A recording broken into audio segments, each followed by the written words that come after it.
खासदार आणि माफिया अशी ओळख असलेल्या क्रूरकर्मा अतिक अहमदचं नाव आता पुन्हा एकदा चर्चेत आलंय। कारण 3 वर्षांआधी मुलगा असदच्या एन्काउंटरपासून अतिकच्या गुन्हेगारी साम्राज्याला एक उतरची कळा लागलेली आहे आणि साम्राज्याची पडझड व्हायला सुरुवात झाली आणि त्यातच त्याच्यासह भाऊ अशरफचाही शेवट झाला आणि त्यानंतर विस्मृतीमध्ये गेलेल्या अतिक आता धाकटा मुलगा अबान अपघाती मृत्यूमुळे आता चर्चेत आलेला आहे। पाहूया यावरचा रिपोर्ट।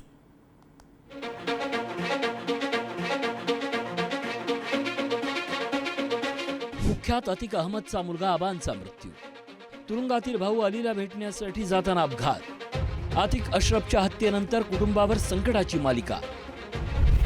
उत्तर प्रदेशात एक खळबळजनक घटना घडली आहे। उत्तर प्रदेशच्या अंडरवर्ल्डचा बेताज बादशाह कुख्यात माफिया माजी खासदार अतिक अहमदच्या मुलाचा अपघाती मृत्यू झालाय। झाशी कानपूर महामार्गावर त्याच्या कारचा अक्षरशः चक्काचूर झालाय। त्या अपघातात अबानचा मित्र सोनूचा जागीच मृत्यू झाला तर 3 जण जखमी झाले। अबान प्रयागराजहून झाशीकडे निघाला होता। तुरुंगात असलेल्या भाऊ अलीशी भेट होणार होती। महामार्गावर सुसाट निघाल्या कार समोर जनावर आडवं आलं। जनावराला वाचवण्याच्या प्रयत्नात चालकाचं नियंत्रण सुटलं। कार जोरात डिवायडरला धडकली। अबानच्या अपघाती मृत्यूनंतर ज्याच्या नावाने लखनौसह उत्तर प्रदेशात अनेकांना धडकी भरायची तो अतिक अहमद आणि अशरफ पुन्हा चर्चेत आले। अतिकनं गुन्हेगारी साम्राज्य उभं करत संसदेची पायरीही चढली होती, त्यामुळे त्याची परिसरात मोठी दहशत होती। भाऊ अशरफला आमदार बनवण्यासाठी अतिक प्रयत्नशील होता, मात्र विरोधात जिंकून आलेले बसपाचे आमदार राजू पाल यांची हत्या केली।